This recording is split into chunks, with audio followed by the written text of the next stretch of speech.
Hi,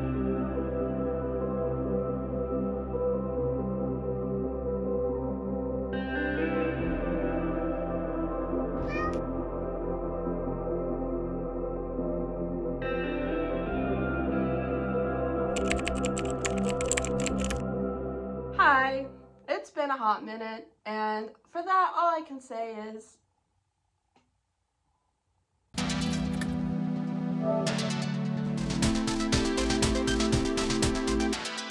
so it's been a few months since I posted on this channel, and frankly, I just did not have the energy to do it for a few months now. I really haven't been working besides the last 2 weeks. The last 2 weeks are the exception to what I'm about to say. I haven't really been working on any of my creative projects. Sometime around the publication of my last video, which I will put the date here because I do not remember when that was, things started getting pretty hectic with my class, and I had a little bit of a mental health episode that made things even more harder than it. Oh, the camera's over here.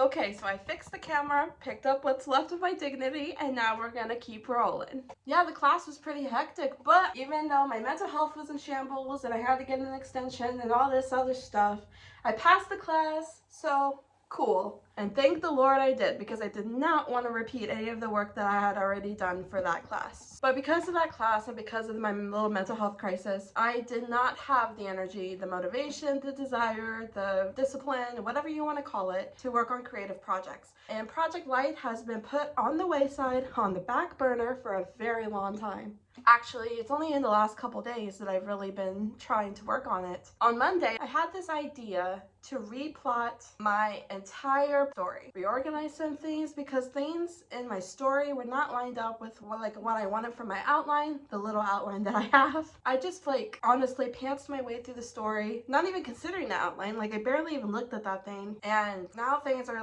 totally misaligned, messed up. And I've heard the advice that whenever you're drafting, you should just let the story take you where it wants to take you and where the characters want to go. And I believe that to an extent, but I feel like what I have in my outline is a lot stronger than what I have in my draft, and it makes more sense. So I'm just like, okay, that's a lot of stuff I need to fix. And I tried to fix that a little bit on Monday, and well, I got overwhelmed. And so that takes me back to the age-old advice that I have gotten time and time again: just keep writing. So I think I'm gonna do that. Right now, my manuscript is sitting at 27,997 words. So my goal for this week's video is to get to 30K, which doesn't sound like a lot. It's only 2,000 in 3 words. But I haven't worked on this story for a while, so I don't know if my mojo is gonna be on fire or if it's gonna be stalling and breaking, you know? I don't know if that made any sense. I'm going to set a loftier goal of 35K. I really like 5s and 0s for some reason. It just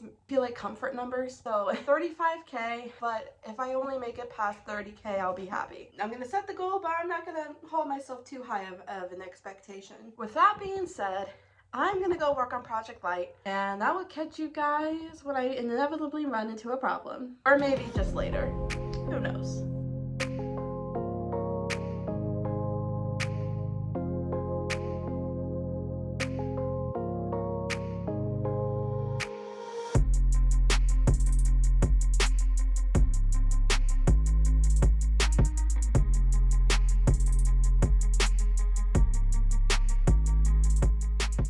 Good afternoon. It's about 1 o'clock on Thursday, and I am so excited about the scene that I'm writing right now. It's a scene where my main character interacts with some people that were important to her parents' past, and these people kind of helped her parents come to a crisis of conscience about what they were doing to maintain the status of their kingdom. And oh my gosh.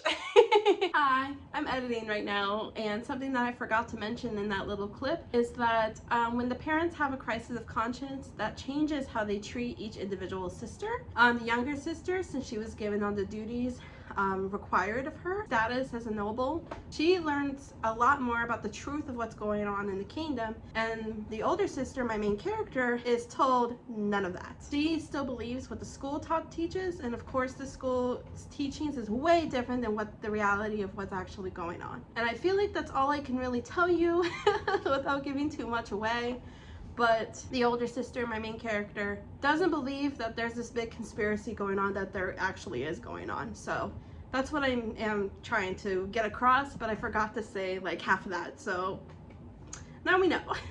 So far, my main character has kind of been like, why would I trust you over people I've known my entire life, to anyone who ever like tried to tell her differently. And which makes sense, you know, if a total stranger tried to tell you that everything you believe is wrong, you're probably not going to believe them. And you're probably going to be a little angry at them. But I think that the fact that these people were close to her parents and can show proof of that, I think that would be very powerful for my main character, although she might not fully believe it yet. I don't know how I'm going to do this part really, but I am excited to try, and I'm excited to write it. On Monday, I was so overwhelmed with the whole process that I was just like, I don't know why people write.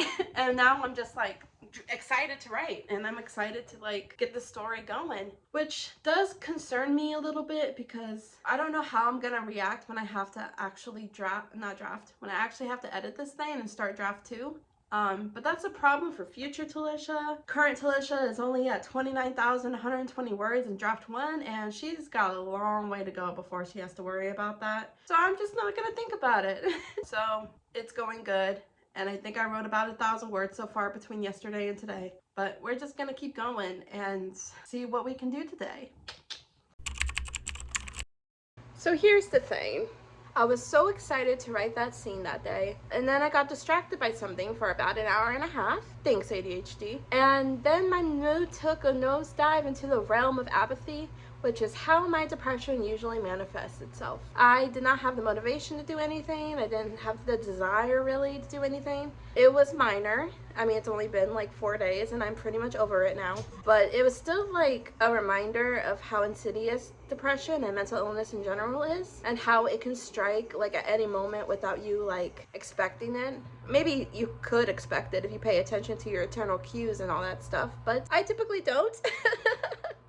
Maybe that's something that needs to be changed, because I would like to stop it before it starts, and to do that I need to be more aware of what's going on in my body. But yeah, that happened. My mental health took a little bit of a hit this last 4 days, and I just now feel normal, somewhat normal. I'm gonna use this momentum as much as I can. I already did some dishes and made myself lunch, so I'm gonna go do some writing, and hopefully we can get to a point of finishing the scene I was excited about and getting past 30,000 words, because I'm still sitting at 29K.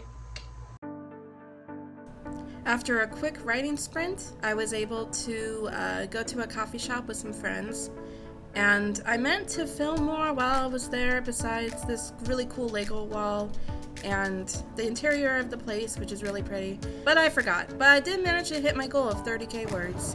And the next day it was really rainy, and it was the perfect weather to not only do some writing, but also just spend time with my cute little kitties and relax. But I didn't really get to my computer until like 8 p.m., so that's my bad. But I did manage to get a lot of progress done, and I'm really excited for the words I put on the page. And yeah, it was just a good, productive time. Hi, good morning. It is now Wednesday, and I am at my computer earlier than the last few days. It is 11:12 a.m. and I am excited, I am ready, and I am going to spend all day just working on my manuscript because I got nothing planned for today. And the scene that I'm working on, I'm still pretty excited about, but it is dragging a little. And I think the reason why the scene is dragging is because there's a lot of preemptive parts that I had to put into place that I didn't really consider or think about previously. You can't just go right into the important conversation, you kind of have to build up to it. But this scene is also really important to my character, my main character's growth, her character arc, you know, kind of combating what she believes and her core lie and all that stuff. So I really want to include this scene. It's just, I just hope it doesn't slow down the pacing too much. It's probably just a problem for future me. I don't want to think about it because then I'll get discouraged, and I just want to continue writing and keep the pace going and keep my mojo going because I'm feeling pretty good today. Let's just keep rocking and rolling.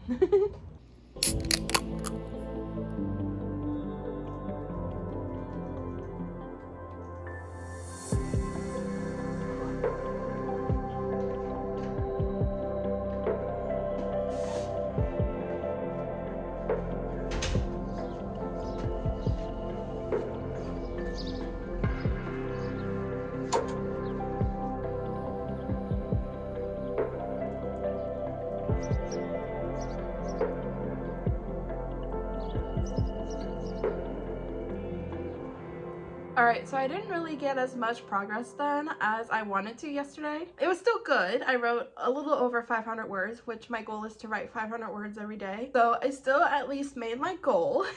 But I was hoping to really work all day on the draft and get more progress done and at least think about the story more. But I did not. And oh my gosh, it just reminds me of like the struggles I have with writing, and not only with like finding the time or the motivation or whatever to write, which, as you know, or probably know from this whole video, that me finding motivation or being disciplined is really hard. And so I was kind of thinking about that this morning and just thinking about all the struggles I have in general with writing, especially after I started watching this video where an author tuber was talking about her book, and she read an excerpt from it that was very like descriptive, had a great imagery, was flowing. It had beautiful language that you could really like engage your senses with, and it just made the writing so much stronger. And I'm just like, I can't do that, at least not at this point at my writing process.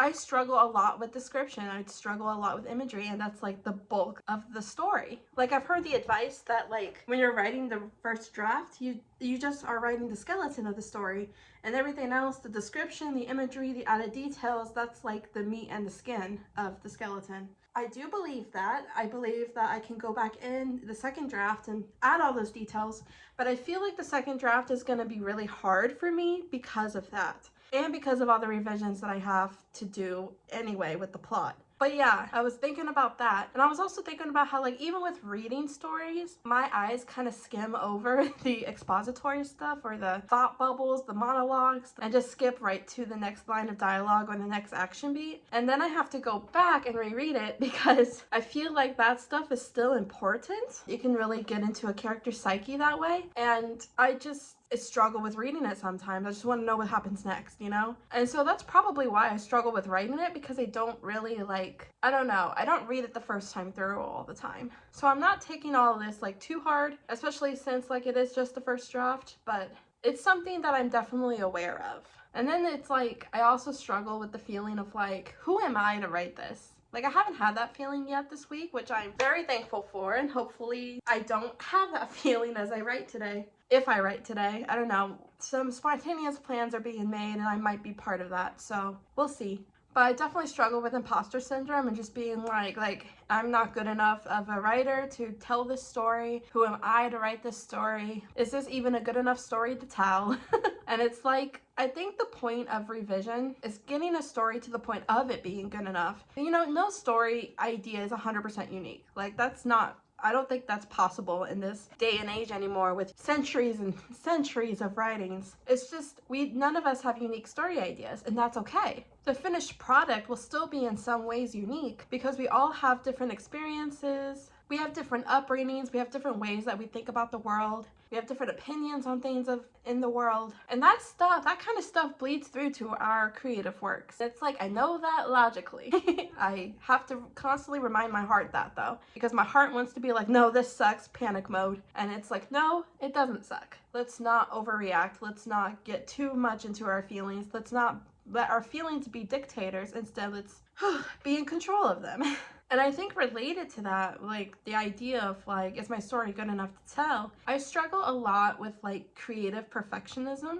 I'm fixated on my creations, like perceived flaws, instead of like looking at what actually works in the story or in the art or whatever. Like, this doesn't just apply to writing, this applies to like all creative pursuits in my life. Painting, sculpting, digital art, like all of those areas, I'm just like, about it and picking it apart to the point that it's like not healthy. I do think there is some merit to being critical of our own work, but only if we're not like completely tearing it down and we're able to recognize the good things too. Because like being somewhat critical is helpful for when you're trying to grow a certain skill. Like if something doesn't work in like the anatomy of a drawing, for example, and it looks weird to you, you're going to be able to pick that out, and then you can know, okay, I need to practice anatomy more. So I think being a little bit critical is a good thing. It's just that sometimes we as human beings get so overly critical, especially of our own works, that we're just like obsessing over it, and that's definitely not healthy. And I say all this because I know this is a universal experience. I feel like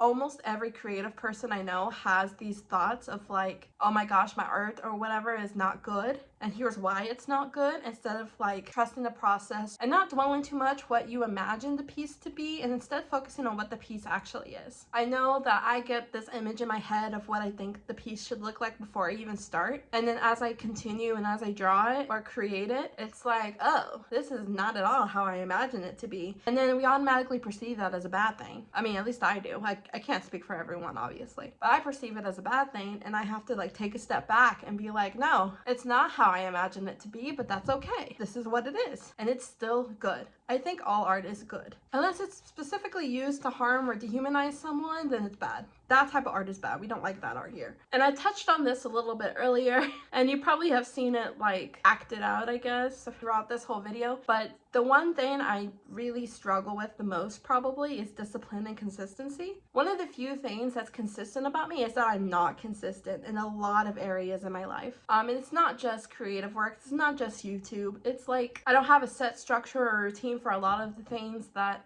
I do in my life. And that comes to bite me sometimes. For example, I set a goal to finish my first draft by December of 2025, but I calculated it and I realized that if I write 500 words a day, then it's gonna take me 5 months to finish it, which is doable and I still have time to do it. But the problem is I have to write 500 words per day. And there are days where that feels like such a chore that I don't know how I can do it. And other days it's like super easy, but those days are few and far between. This daily work is sometimes something I'm not privy to doing, and I don't really have a particularly strong, tangible motivation to get myself going. As much as I want to publish a book one day, as much as I want to have a physical copy of a book in my hands, the desire for that is not so strong that it motivates me to actually get the work done. It's like, oh, that would be nice, but if it doesn't happen, it doesn't happen. I feel like that about a lot of things. I just don't have very strong motivations. One of the things I've been working on in therapy is like, to grow in discipline, we kind of have to just keep doing things. And sometimes the motivation comes once after we start. And that's definitely been true for me.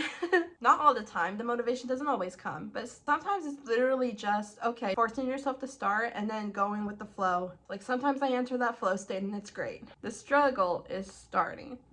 But I think even with my flaws and even with my struggles, that I have a voice. I have a story to tell, even though imposter syndrome wants to tell me otherwise. And I think it's possible for me to do the things that I want to do. Sometimes there's a part of me that wishes I could do more, that I could be more motivated, be more disciplined, be more consistent. But those are all muscles I'm gonna have to build.